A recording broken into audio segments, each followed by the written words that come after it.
This video contains audio content only. There are no visual elements or images accompanying the audio. If you're expecting to see video footage, please note that this is an intentional audio-only presentation. We recommend listening to this content rather than watching the screen. Thank you for your understanding and enjoy the audio. Welcome to this exploration of the Mfecane, a period of immense upheaval and transformation in 19th century southern Africa. We'll be unraveling this complex historical tapestry in easy-to-understand language, delving into the events, the people, and the enduring legacy of this tumultuous era. The Mfecane, meaning the crushing or scattering, was a time of widespread conflict, displacement, and state formation that reshaped the map of southern Africa. While often associated with the rise of the Zulu kingdom under Shaka, the Mfecane was far more than just a Zulu phenomenon. It was a confluence of factors, environmental pressures, economic incentives, and political rivalries that intertwined to create a perfect storm of upheaval. We'll journey back to the pre-Shaka era, exploring the diverse landscape of independent chiefdoms that dotted the region. We'll examine the existing power dynamics, the competition for resources, and the impact of the burgeoning international trade, particularly the ivory trade, on local political structures. We'll see how these factors created a climate of instability, setting the stage for the dramatic changes to come. Then, we'll delve into the rise of Shaka Zulu, his military innovations, and the rapid expansion of the Zulu kingdom. We'll examine the impact of Shaka's reforms on neighboring communities, the wars and migrations they triggered, and the formation of new states like the Ndebele and Gaza kingdoms. We'll see how the echoes of Shaka's conquests reverberated across the region, creating a ripple effect of conflict and displacement. But the Mfecane wasn't solely a product of human ambition. We'll explore the critical role of environmental factors, including devastating droughts and ecological degradation, in exacerbating existing tensions and contributing to the outbreak of conflict. We'll see how these environmental pressures intertwined with political and economic factors to create a complex web of causality. We'll also examine the role of external forces, including European colonialism and the transatlantic slave trade, in shaping the Mfecane's trajectory. We'll see how these external pressures interacted with internal dynamics to create a volatile and unpredictable environment. The Mfecane wasn't just a period of destruction, it was also a time of resilience, adaptation, and the creation of new identities. We'll explore the stories of communities who navigated the turbulent landscape, forging new kingdoms, adapting their strategies, and rebuilding their lives in the face of adversity. We'll hear the voices of the Sotho, the Swazi, and other groups who demonstrated remarkable resilience in the face of immense challenges. Finally, we'll explore the Mfecane's enduring legacy, its impact on collective memory, its role in contemporary political discourse, and the ongoing historical debate surrounding its causes and consequences. We'll see how the Mfecane continues to shape our understanding of Southern African history and its relevance to present-day issues of land, identity, and political power. By the end of this exploration, you'll have a deeper understanding of the Mfecane, not just as a series of events, but as a complex and multifaceted process that fundamentally reshaped Southern Africa. You'll appreciate the interplay of environmental, economic, and political factors that contributed to the upheaval, and you'll gain a new appreciation for the resilience and adaptability of the people who lived through it. Join us as we unravel the complexities of the Mfecane and explore its enduring legacy. Chapter 1. The Winds of Change. The Origins of the Mfecane. Before the thunder of Shaka's name reverberated across southern Africa, the region pulsed with a vibrant mosaic of independent chiefdoms. These weren't monolithic entities, but complex societies, each with its own distinct social fabric, political hierarchies, and economic strategies. They were bound together and separated by intricate webs of kinship, trade, and rivalry, a dynamic equilibrium constantly tested by ambition and circumstance. State formation and expansion weren't novel concepts. In the southeast, the drive for consolidation had been gaining momentum for decades, fueled by competition for limited resources and the desire to control lucrative trade routes. The fertile grazing lands and access to vital waterways were prizes worth fighting for, and ambitious chiefs were eager to expand their influence. The late 1700s witnessed a surge in international trade, with ivory becoming a particularly sought-after commodity. This influx of trade wasn't merely an economic phenomenon, it had profound political consequences. It injected a new dynamic into the existing power struggles, providing an avenue for certain chiefs to amass unprecedented wealth. This wealth, in turn, became a tool for political advancement, allowing them to build stronger armies, forge alliances, and exert greater control over their territories. Leaders who skillfully navigated this new landscape could consolidate their power and expand their domains. This created a self-reinforcing cycle. Wealth fueled political power, which enabled further wealth accumulation through taxation and military campaigns. The result was a widening gap between the haves and have-nots, a growing disparity in wealth and resources, particularly concerning productive land and food stores.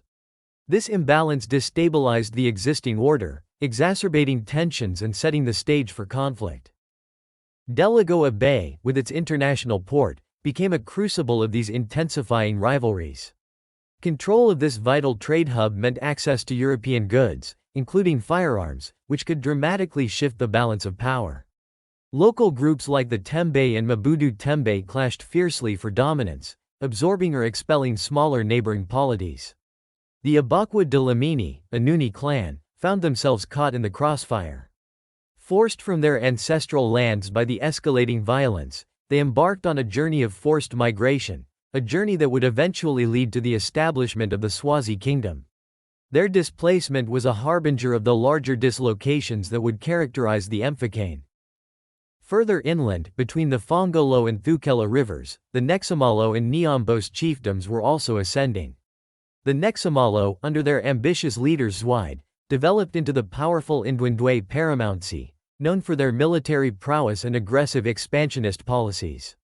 The Nyombos, led by the astute Dingiswayo, formed the Mthethwa paramountcy, a more loosely structured confederation of chiefdoms bound by alliances and tribute. These two paramount sides, both seeking to extend their influence, became locked in a struggle for regional dominance. Caught between these emerging powers were smaller chiefdoms like the Amalubi, also a Nuni clan located in the upper Mazinyathi region, the Abakwa de Lamini north of the Fongolo, and the Abakwa Kwabe in the lower Thukela region. These smaller groups were forced to navigate a treacherous political landscape, forging alliances, paying tribute, or resorting to arms to maintain their independence. The rise of the Abakwa Kwabe, for instance, triggered a chain reaction of displacements. Their expansion pushed elements of the Abakwa Sele and Amathuli southward, contributing to further instability and setting in motion migrations that would influence the development of the Mpondo Kingdom, a powerful polity located between the Mazimhulu and Mazimvubu rivers. The Mpondo, under the leadership of Faku Ka Njikyunkushi, would become a significant force in the region, playing a key role in the events of the Mfecane. These escalating tensions, migrations, and conflicts weren't isolated incidents but symptoms of a deeper malaise. The influx of European goods, the intensifying competition for resources, and the growing disparity in wealth and power were creating a climate of instability. The social and political landscape of southern Africa was becoming increasingly volatile, a tinderbox waiting for a spark. The stage was set for the Mfecane, a period of unprecedented upheaval that would reshape the map of southern Africa and forge new identities in the crucible of conflict. Chapter 2. Shaka's Shadow. The rise of the Zulu kingdom and its impact. Into this volatile environment, Shaka Zulu was born, a figure shrouded in both myth and historical fact. His early life was marked by hardship and illegitimacy, shaping his character and driving his ambition. He found refuge and mentorship within the Mthethwa paramountcy, led by the astute Dingiswayo. Recognizing Shaka's potential, Dingiswayo nurtured his military talents, providing him with the training and experience that would later prove invaluable. Shaka rose through the ranks, demonstrating exceptional leadership and strategic brilliance, earning the respect and loyalty of his warriors. Stories of his bravery and cunning spread, foreshadowing the profound impact he would have on the region. Shaka's military genius lay not only in his personal courage but also in his innovative approach to warfare. He revolutionized traditional fighting methods, transforming the Zulu army into a formidable fighting force. He replaced the long-throwing spear with the assegai asterisk, a short, stabbing spear with a broad blade, designed for close-quarters combat. This seemingly simple change had a devastating impact on the battlefield, turning skirmishes into bloody massacres. He also introduced the bullhorn formation, a tactical maneuver involving a central chest to engage the enemy head-on, and flanking horns to swiftly encircle and overwhelm opponents. This innovative tactic, combined with the assegai asterisk, allowed the Zulu army to achieve quick and decisive victories. Furthermore, Shaka reorganized the army into age-based regiments known as *ibutho. These regiments, housed in separate military kraals, fostered intense loyalty and discipline.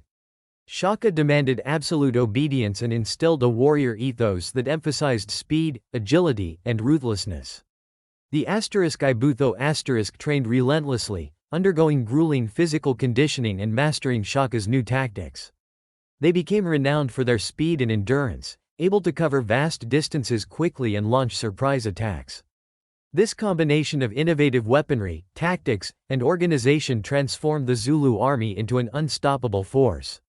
The Battle of Gkuokli Hill, where Shaka's reformed Zulu army decisively defeated Zwide's larger Ndwandwe force, stands as a testament to the effectiveness of his innovations.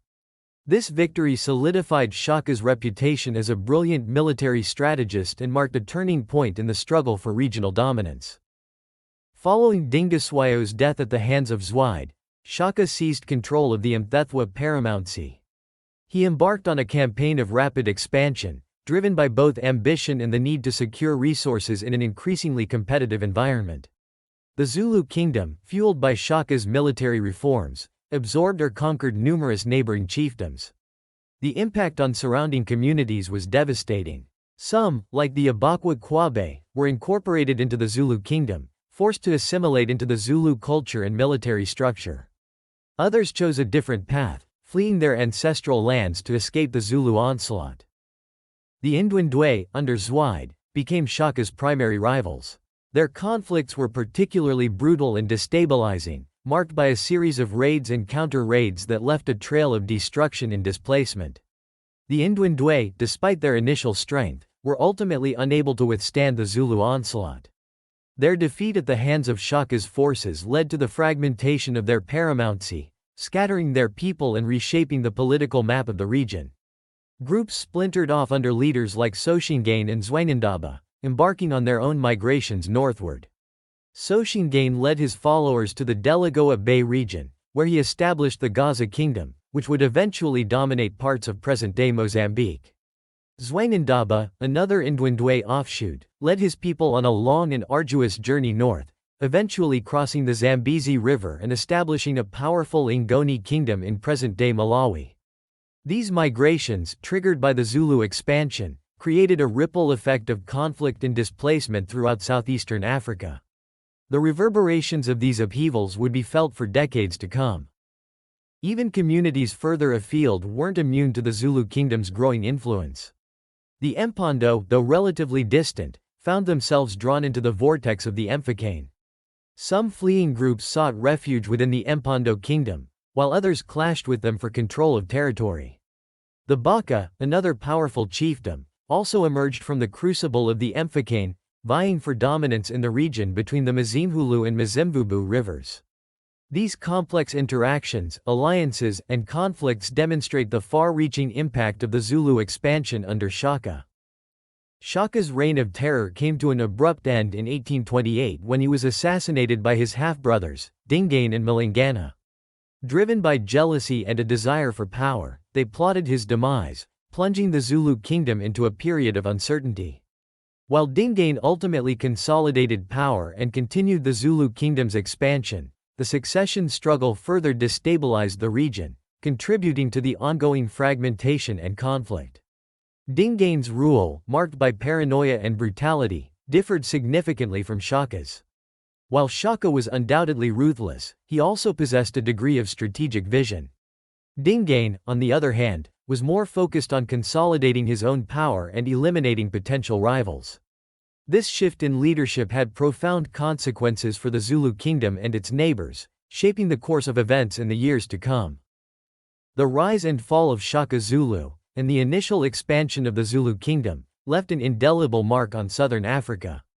His military innovations, combined with his ruthless ambition, reshaped the political landscape, triggering widespread conflict, displacement, and the formation of new states. The Mfecane, a period of unprecedented upheaval, was a direct consequence of these events, a testament to the transformative power of a single individual and the enduring impact of his shadow on the region's history. Chapter 3. Scattered like seeds. The Mfecane's ripple effect across southern Africa. The rise of the Zulu kingdom under Shaka, with its revolutionary military tactics and aggressive expansionist policies, ignited a firestorm of conflict and displacement that spread across southern Africa. This period, known as the Mfecane, meaning the crushing, or scattering, was a crucible that forged new identities, destroyed old ones, and irrevocably altered the region's political and demographic landscape. While Shaka's Zulu kingdom stood at the epicenter of this upheaval, its impact radiated outwards, triggering a chain reaction of migrations, wars, and state formation. This chapter delves into the human stories of survival and adaptation amidst this tumultuous era, exploring the experiences of those scattered like seeds by the winds of war. The fragmentation of Zwide's Ndwendwe paramountcy stands as a stark example of the Mfecane's devastating ripple effect. Defeated by Shaka's Zulu forces, the Ndwendwe were scattered, their once powerful kingdom shattered. Groups of refugees, fleeing the Zulu onslaught, embarked on desperate journeys northwards, seeking safety and new opportunities. Among these displaced groups were those led by Mfecane and Zwangendaba, two former Ndwendwe military leaders who would carve their own paths through the chaos. Mfecane, a shrewd and ambitious leader, led his followers to the Delagoa Bay region, a vital trade hub on the southeastern African coast. Here, he encountered smaller Sangha polities, already weakened by internal conflicts and the pressures of the Portuguese slave trade. Mfecane, adopting Shaka's military tactics and organizational methods, quickly established dominance, consolidating his power and forging the Gaza kingdom.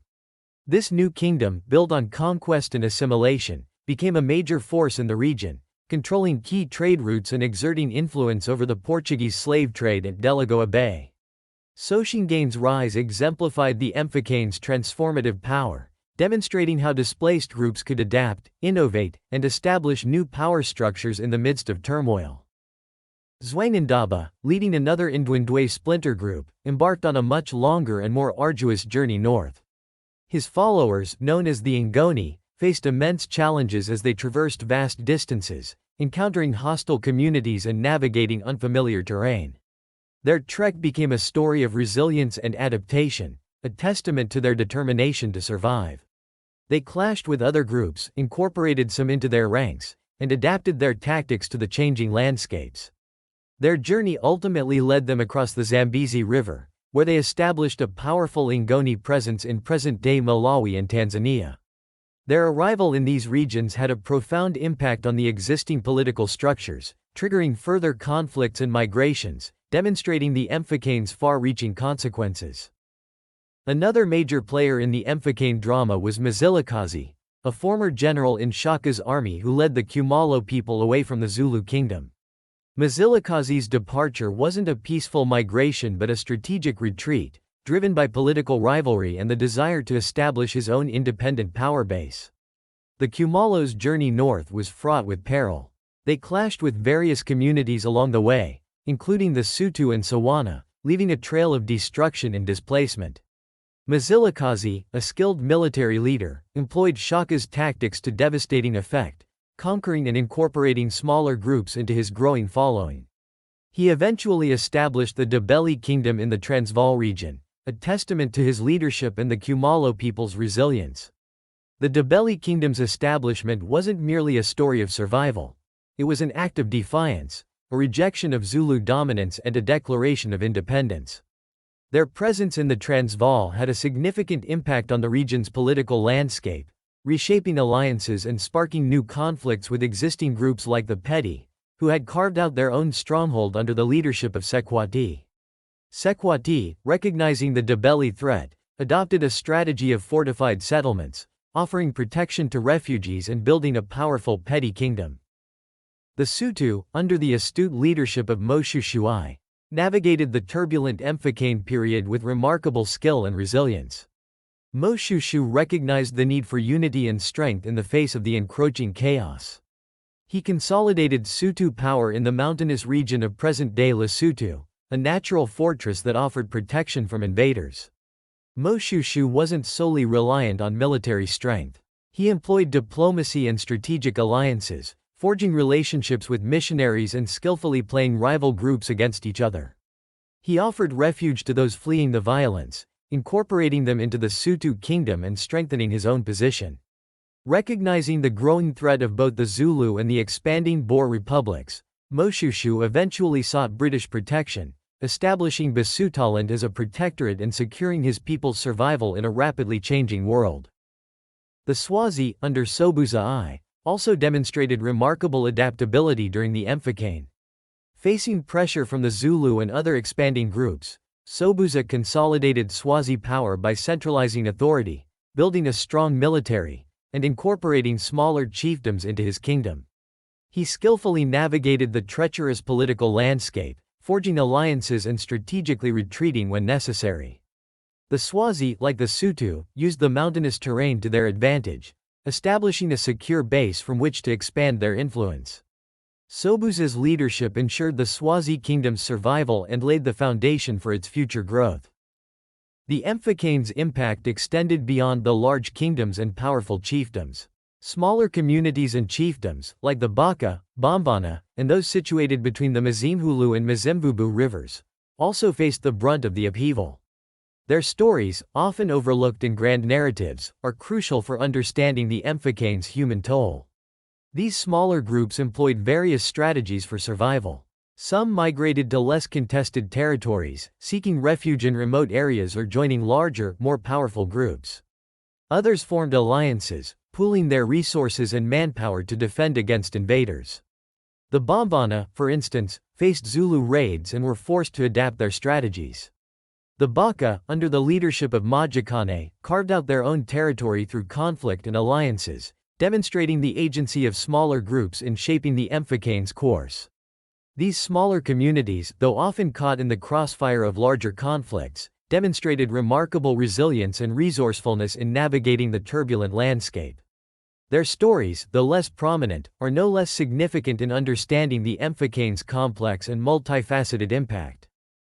The Mfecane wasn't a monolithic event but a complex tapestry of interconnected stories, each reflecting the struggles, resilience, and agency of the people who lived through it. It was a period of immense suffering, marked by violence, displacement, and loss. Yet, amidst the chaos, there were also stories of survival, adaptation, and the creation of new identities. The Indwindwe refugees, scattered by the Zulu advance, rebuilt their lives under new leaders and in new lands. Mzilikazi's Ndebele, defying Zulu dominance, forged a powerful kingdom of their own. The Sotho and Swazi, through astute leadership and strategic alliances, secured their survival and laid the foundations for their future. Even smaller communities, often overlooked in grand narratives, demonstrated remarkable resilience and resourcefulness in navigating the turbulent landscape. The Mfecane, while undeniably devastating, also revealed the enduring human capacity to adapt, rebuild, and find new paths forward in the face of adversity. It was a period of profound transformation, a crucible that reshaped the map of southern Africa and left an enduring legacy on the region's history. Chapter 4. The Crushing, Environmental Catastrophe and the Seeds of Conflict. The Mfecane wasn't solely a product of Shaka's ambition or Zulu military might. It was a confluence of factors, a perfect storm of environmental pressures, economic incentives, and political maneuvering that spiraled into a period of widespread chaos and displacement. To understand the true nature of the Mfecane, we must look beyond the battlefield, beyond the clash of spears and shields, to the deeper, more fundamental forces that shaped the destiny of southern Africa. The land itself was in crisis. Long before Shaka's rise, subtle shifts in rainfall patterns and intensifying land degradation were weakening the ecological foundations of southeastern African societies. Generations of agricultural practices and expanding cattle herds had taken their toll. Overgrazing stripped the land of its protective cover, leaving it vulnerable to erosion. The delicate balance between humans and their environment was fraying, setting the stage for a catastrophic unraveling. Then came the droughts. The early 1800s witnessed a series of devastating droughts, far more severe than anything experienced in recent memory. The rains failed, crops withered, and the land became parched. These weren't isolated incidents but part of a larger pattern of increasing climatic variability, possibly exacerbated by global events like the volcanic eruptions of 1809 and 1815. These eruptions spewed massive amounts of ash and aerosols into the atmosphere, potentially disrupting global weather patterns and contributing to the severity of the droughts in southern Africa. The atmospheric effects of these eruptions, combined with pre-existing environmental stresses, created a cumulative effect that pushed many communities to the brink. The droughts had a devastating impact on agriculture, the foundation of many southeastern African societies. Fields lay barren, granaries emptied, and famine stalked the land. The scarcity of food and water intensified competition between communities, turning neighbors into rivals. The previously manageable task of providing for one's family became a desperate struggle for survival. The impact of these environmental pressures wasn't uniform. The growing political centralization of the region, with its attendant inequalities, meant that some communities were far more vulnerable than others. The concentration of land and resources in the hands of a few powerful chiefs left the majority of the population with little to fall back on in times of crisis. As the research suggests, the unequal distribution of land and food stores meant that while the elites could weather the storm, ordinary people faced starvation. This disparity exacerbated existing social tensions and created a climate of resentment and desperation, a fertile ground for conflict. The international slave trade added another layer of complexity to this already volatile situation. Delagoa Bay, with its access to the Indian Ocean, became a major hub for this brutal trade. The demand for slaves in European colonies and beyond fueled raiding and warfare, as communities sought to capture and sell their rivals. The Portuguese, established at Delagoa Bay, played a key role in this trade, exchanging European goods, including firearms, for human cargo. This influx of weapons further militarized the region, intensifying conflicts and making them even more deadly. The Tembe and Mabudu Tembe, vying for control of Delagoa Bay, were particularly active in the slave trade, using it to bolster their power and expand their influence. The Abakwa de Lamini, forced from their lands, were not only victims of inter-chiefdom conflict, but also vulnerable to capture and enslavement. The slave trade wasn't just an external force imposed on African societies, it became intertwined with internal power dynamics. Ambitious chiefs used the slave trade to amass wealth and build stronger armies, consolidating their control and expanding their domains. This created a vicious cycle. The demand for slaves fueled conflict, which in turn empowered those who profited from the trade. This dynamic contributed to the rise of militarism and the consolidation of power in the hands of warlords who could offer protection and resources in exchange for loyalty. The slave trade, therefore, wasn't merely a cause of the Mfecane, it was a catalyst that accelerated existing trends towards centralization and conflict. European colonialism, while not the sole cause of the Mfecane, played a significant role in exacerbating existing tensions and destabilizing the region. The British, expanding from their Cape Colony, clashed with the Xhosa people in a series of frontier wars. These wars, driven by land disputes and colonial expansion, displaced Xhosa communities, pushing them northward into territories already occupied by other groups. This displacement intensified competition for resources and contributed to the cycle of violence and migration. The Fifth Xhosa War, for instance, resulted in significant territorial losses for the Xhosa and further fueled the instability in the region. The British weren't the only European power involved. The Portuguese, established at Delagoa Bay, pursued their own economic and political interests. They sought to control the lucrative ivory and slave trades, forging alliances with local chiefs and intervening in regional conflicts. Their presence, while not as directly disruptive as the British frontier wars, added another layer of complexity to the already volatile situation. Furthermore, European settlers, often with the tacit support of colonial authorities, engaged in their own activities that fueled the Mfecane. Groups like the Griqua and Basters, of mixed Cocoa and European descent, were armed and supported by European settlers. They engaged in extensive slave and cattle raiding, targeting vulnerable communities and contributing to the cycle of violence and displacement. These raids weren't isolated incidents but part of a larger pattern of exploitation and dispossession, driven by the desire for land, labor, and resources. The Mfecane wasn't simply a series of unrelated events but a complex interplay of environmental, economic, and political factors.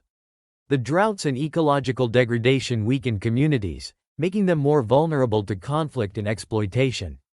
The slave trade, fueled by international demand and facilitated by European powers, intensified existing rivalries and created new ones. European colonialism, with its frontier wars, displacement of communities, and support for raiding, further destabilized the region. These factors intertwined and reinforced each other, creating a vortex of violence and displacement that engulfed southern Africa. The drought-induced famine, for instance, increased the incentive for raiding, which in turn was further fueled by the demand for slaves and the availability of European weapons. The result was a tragic and transformative period in southern African history, a period that reshaped the map of the region and left an enduring legacy on its people. Chapter 5. Echoes of the Crushing, the Mfecane's Enduring Legacy. The Mfecane, a period of upheaval and transformation in 19th-century southern Africa, left an enduring legacy, its echoes reverberating through the region's political, social, and demographic landscape. It wasn't merely a time of chaos and destruction, but a crucible that forged new identities, new kingdoms, and new ways of life. The scars of the Mfecane run deep, shaping collective memory, fueling contemporary debates about land and identity, and reminding us of the complex interplay of environmental pressures, economic forces, and human agency in shaping history. The Mfecane's most visible legacy lies in the emergence of new political entities. The Zulu, Ndebele, Swazi, Sotho, and Gaza kingdoms, all products of this tumultuous era, rose from the ashes of fragmented chiefdoms, becoming major players in the region's subsequent history.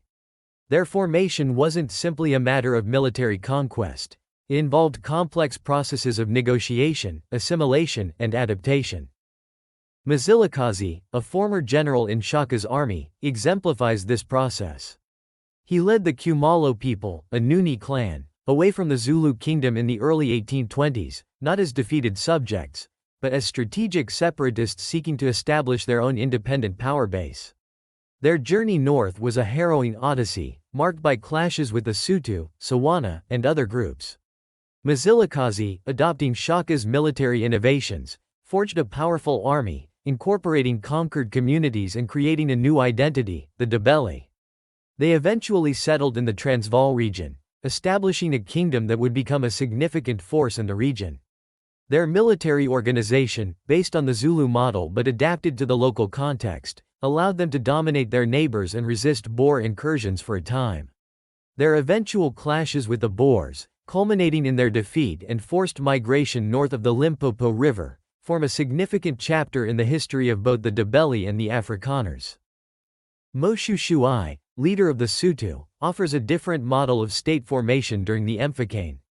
Facing pressure from the Zulu, Ndebele, and other groups, Moshoeshoe consolidated his power in the mountainous region of present-day Lesotho.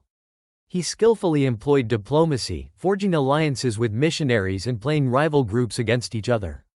His strategic use of the mountainous terrain, offering natural defenses against invaders, combined with his shrewd political maneuvering, allowed him to create a unified and resilient Sotho kingdom. His alliance with missionaries wasn't merely a tactical maneuver. It also facilitated access to European goods and knowledge, further strengthening his position. Moshoeshoe's diplomatic skills were evident in his negotiations with the British, culminating in the establishment of Basutoland as a British protectorate. This move, while controversial, secured the Sotho kingdom's survival in the face of growing external pressures. The Swazi, under Sobhuza I, also demonstrated remarkable adaptability in the face of Mfecane-era challenges. Facing pressure from the Zulu and other expanding groups, Sobhuza consolidated Swazi power by centralizing authority, incorporating smaller Nguni and Sotho chiefdoms into his kingdom. Like Moshoeshoe, he used the mountainous terrain to his advantage, creating a secure base from which to operate. Sobhuza's leadership and strategic alliances ensured the Swazi kingdom's survival and set the stage for its continued growth and development. The Mfecane's impact on ethnic identities was profound and far-reaching. The forced migrations and intermingling of communities led to the creation of new ethnic groups, the redefinition of existing ones, and the reshaping of social structures.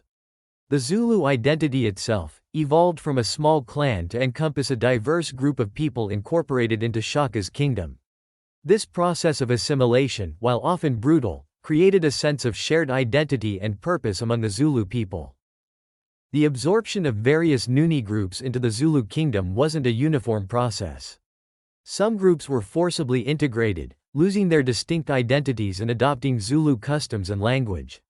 Others retained a degree of autonomy, maintaining their cultural practices while acknowledging Zulu overlordship.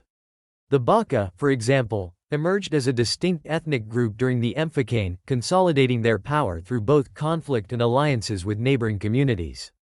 The Mfengu, a collection of refugee groups fleeing the Mfecane's violence, forged a new identity amidst the chaos, eventually seeking refuge and alliances with the British in the Cape Colony.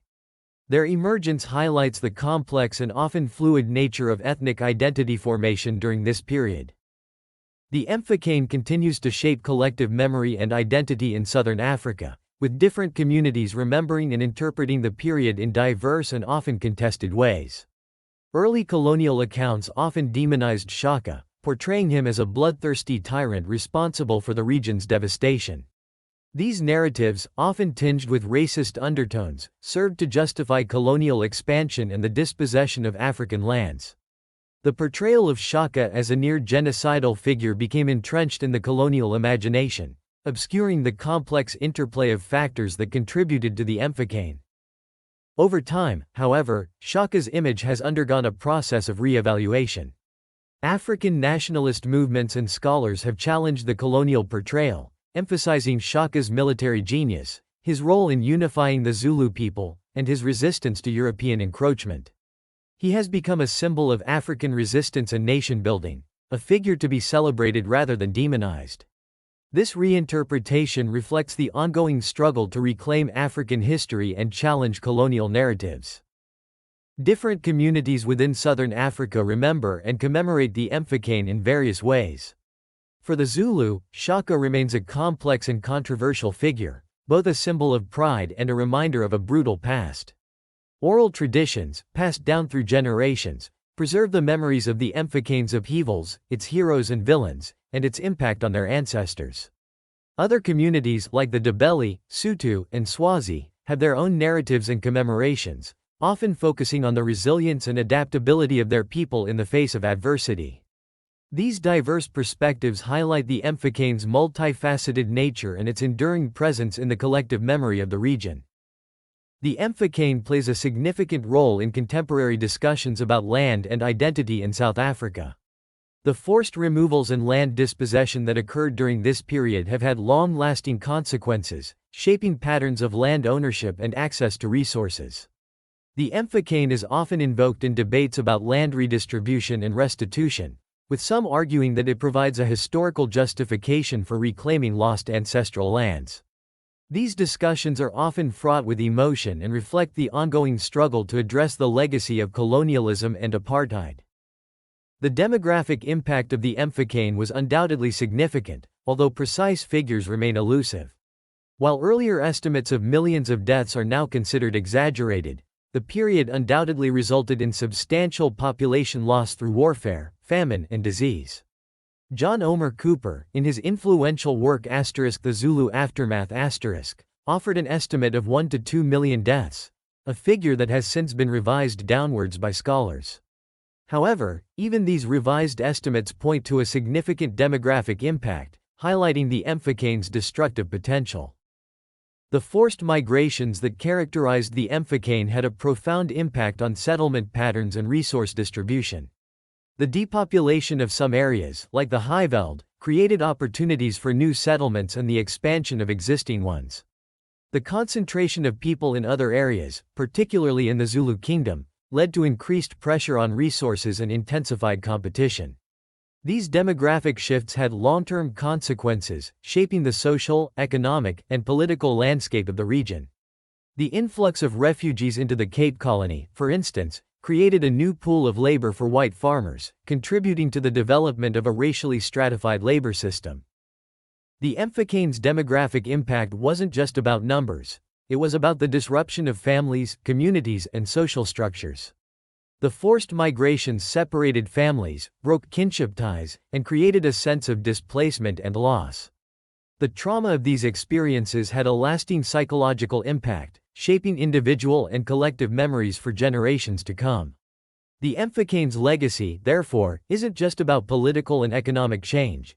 It's about the human cost of conflict and the enduring impact on the lives of ordinary people. It's a reminder that history isn't just about the rise and fall of kingdoms, but about the resilience and adaptability of the human spirit in the face of adversity. Chapter 6. Whispers of the Future. The Mfecane in Modern Memory and Imagination.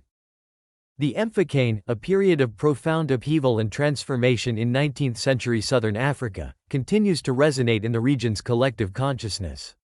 It whispers from the pages of novels, the canvases of artists, the lyrics of songs, and the impassioned speeches of politicians. It shapes cultural narratives, fuels historical debates, and informs contemporary political discourse. The very term, Mfecane, meaning crushing or scattering, in Zulu, evokes the trauma and upheaval of the era, yet its interpretation and representation are far from uniform.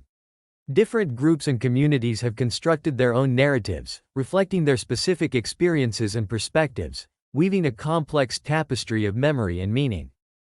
In literature, the Mfecane has inspired a range of works, from historical fiction to epic poems. Mfecane's Emperor Shaka the Great an epic poem translated from Zulu oral traditions, celebrates Shaka's military victories and leadership while also acknowledging the devastating consequences of his reign. Saul Plotya's Moody considered the first novel in English by a black South African, offers a poignant portrayal of the Ndebele people's experiences during the Mfecane, highlighting their resilience in the face of displacement and conflict. More recently, Zulu Terror. The Mfecane Holocaust, 1815–1840 by Robin Binks offers a stark depiction of the violence and suffering of the era. These literary works not only recount historical events but also explore the Mfecane's impact on identity, culture, and memory. Art and music also provide powerful mediums for engaging with the Mfecane. Paintings and sculptures often depict key figures like Shaka, Dingiswayo, and Mzilikazi, immortalizing their roles in the era's events. Contemporary artists continue to explore the Mfecane's themes, using their work to challenge established narratives and offer new perspectives. Music, with its emotive power, provides another avenue for expressing the Mfecane's impact. Songs and oral traditions passed down through generations preserve the memories of displacement, loss, and resilience, keeping the whispers of the past alive in the present. For instance, Shingarai, a Zimbabwean hip-hop artist, released an album titled Mfecane*, using the platform to reflect on themes of social and political upheaval. The Mfecane's memory is not monolithic. Different communities and ethnic groups have crafted their own narratives, shaped by their unique experiences and perspectives. For the Zulu, Shaka remains a complex and controversial figure, a source of both pride and pain. He is celebrated as a military genius and nation builder, yet also remembered for the brutality of his reign. Oral traditions and historical accounts preserve the memories of Zulu victories and defeats, the expansion of the kingdom, and the internal struggles that followed Shaka's assassination. The Ndebele, descendants of those who fled Shaka's rule under Mzilikazi, carry their own memories of displacement, resilience, and the establishment of a new kingdom in the Transvaal. Their narrative emphasizes their journey, their struggles against both the Zulu and the Boers, and their determination to preserve their identity in a new land. The Sotho, who found refuge in the mountains under Moshoeshoe, remember the Mfecane as a time of hardship and conflict, but also as a period of unity and resistance.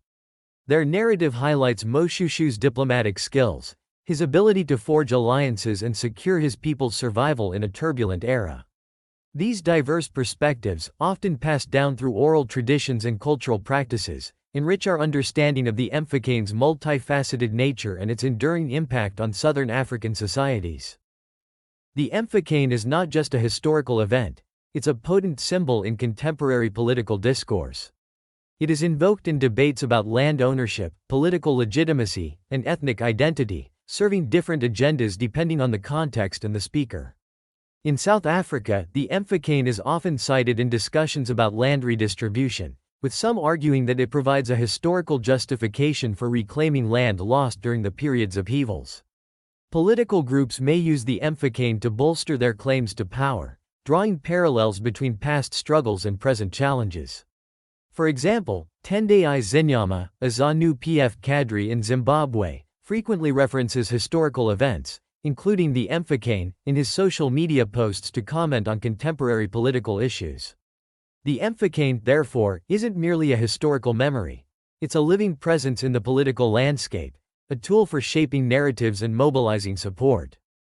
The historical debate surrounding the Mfecane continues to evolve, with scholars challenging established narratives and offering new interpretations. The traditional Zulu-centric view, which attributed the Mfecane primarily to Shaka's ambition and Zulu aggression, has come under increasing scrutiny. Historians like Julian Cobbing, in his influential article, The Mfecane as Alibi, have argued that the Mfecane narrative serves as a convenient excuse for colonial expansion, obscuring the role of European colonialism, the slave trade, and environmental factors in the region's upheavals. This perspective, while controversial, has sparked a reassessment of the Mfecane's causes and consequences. Carolyn Hamilton's edited volume, *The Mfecane Aftermath: Reconstructive Debates in Southern African History*, brings together a range of scholarly perspectives, highlighting the complexity of the period and the need for a more nuanced understanding. The essays in this volume explore the interplay of internal and external factors, challenging simplistic explanations and emphasizing the agency of African communities in shaping their own destinies. Recent research has also emphasized the role of environmental factors, such as drought and climate change, in exacerbating existing tensions and contributing to the Mfecane's outbreak. This ongoing historical debate has profound implications for present-day Southern Africa. By challenging the traditional Zulu-centric narrative, scholars are recentering African agency and highlighting the role of external forces in shaping the region's history. This re-evaluation has implications for how we understand contemporary issues like land redistribution, political legitimacy, and ethnic relations. Rethinking the Mfecane, therefore, isn't just an academic exercise. It's a vital step towards understanding the complex legacies of the past and addressing the challenges of the present. It's about reclaiming lost histories, giving voice to the silenced, and building a more inclusive and accurate understanding of Southern Africa's past. The Mfecane's whispers echo across Southern Africa, shaping cultural narratives, historical debates, and contemporary political discourse. It's a story told and retold through literature, art, music, and oral traditions, a story that continues to evolve as new research emerges and new perspectives are offered. By exploring the diverse ways in which the Mfecane is remembered, interpreted, and represented, we can gain a deeper appreciation of its complexity and its enduring legacy.